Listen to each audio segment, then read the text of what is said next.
Hey guys, let's get more news about Steelers, but first, don't forget to subscribe and leave your like. Steelers Mike Tomlin sends message to Falcons Raheem Morris, better be ready. Head coach Mike Tomlin of the Pittsburgh Steelers named Russell Wilson starting quarterback for Week 1 against the Atlanta Falcons. But that doesn't mean backup Justin Fields won't see the field at all. No, the Steelers don't plan on fulfilling early offseason rumors of Fields as a kick returner, but Pittsburgh could still deploy Fields under center, Tomlin intimated. My friend Raheem Morris better be ready for a Justin Fields package, Tomlin said, referring to the Falcons' head coach, on the August 28 episode of The Rich Eisen Show. I'll just say that. I don't want to disclose any strategic approaches, but there's probably too much talent to be sitting around watching all day. Fields is known as one of the most athletic quarterbacks around the league. He averaged 6.2 yards per carry with 14 rushing touchdowns in his first 3 NFL seasons.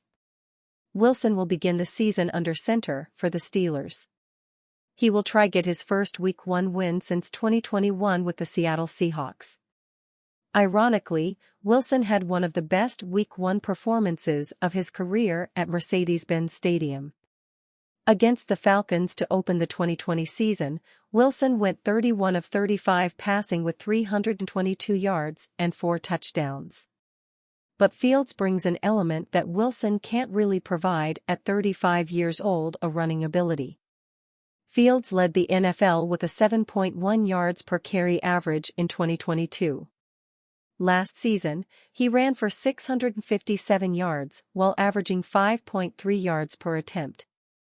If the Steelers are serious about deploying a field-centric offensive package, they could do so in short yardage or goal line situations. 3 of his 4 rushing touchdowns last season were from inside the 10-yard line. His last rushing touchdown in 2023 came against the Falcons. Although Atlanta has changed coaching staff since that game, the Falcons have a lot of the same defensive players that Fields exploited in that contest. Fields ran for 45 yards with the touchdown while throwing for 268 yards and another score against Atlanta in Week 17 last year. Pittsburgh Steelers shake up tackle position outlook at practice. The Pittsburgh Steelers are swapping the starting tackles on each side. On Wednesday, the Steelers showed some different looks on the offensive line, but nothing was more noticeable than the team's tackle situation.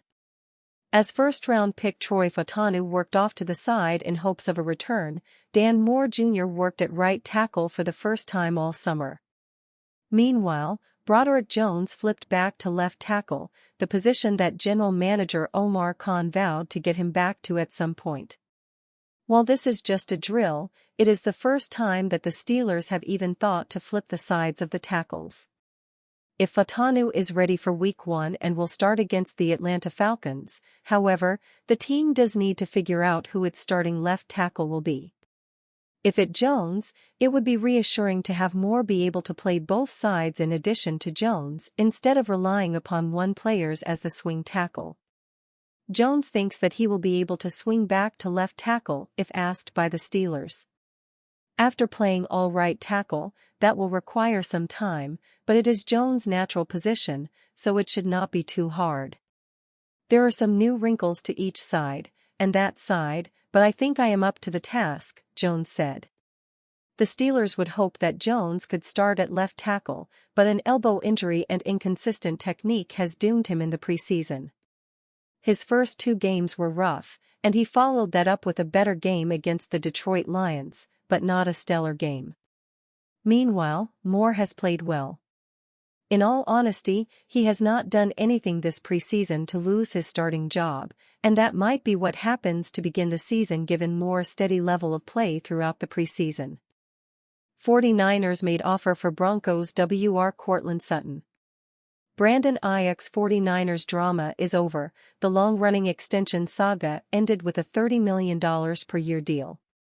But the Steelers loom as the second-place finishers. Pittsburgh not having a wide receiver to send to San Francisco hurt its chances, as the 49ers understandably wanted an immediate replacement.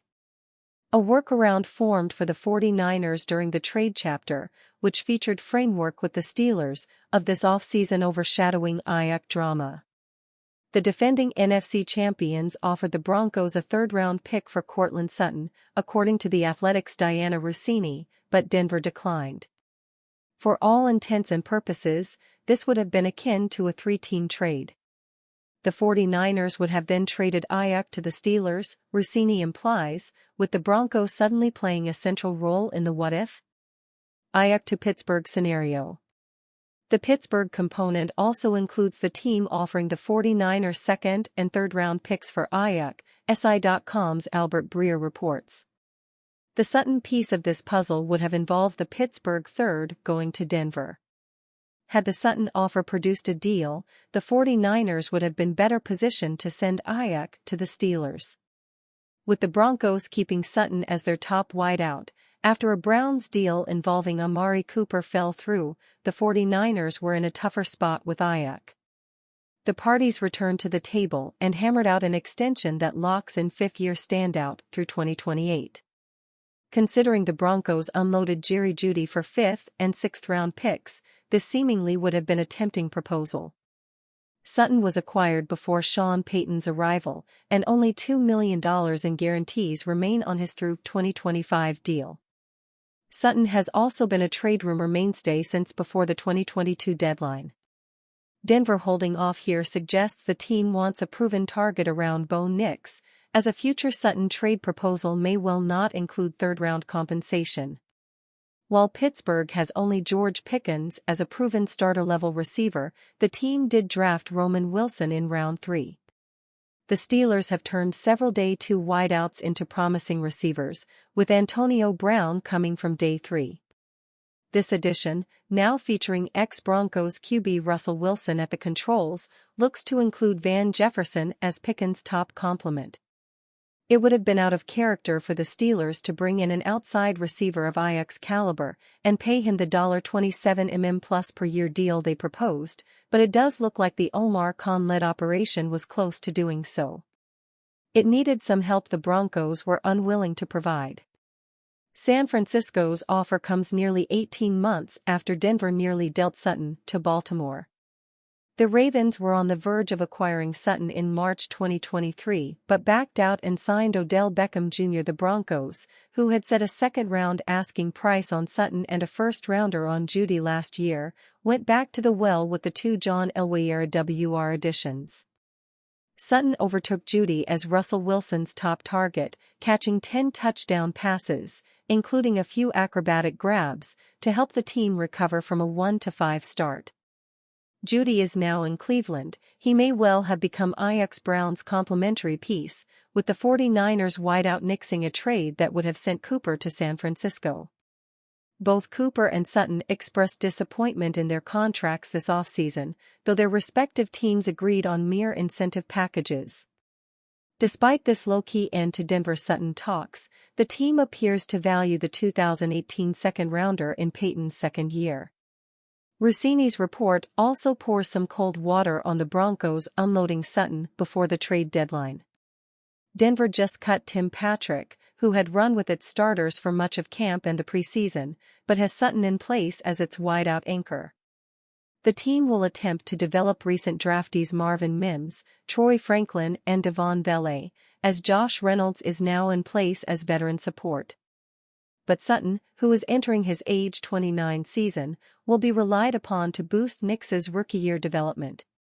And you fan? What do you think of the situation of Courtland Sutton? Leave your opinion in the comments.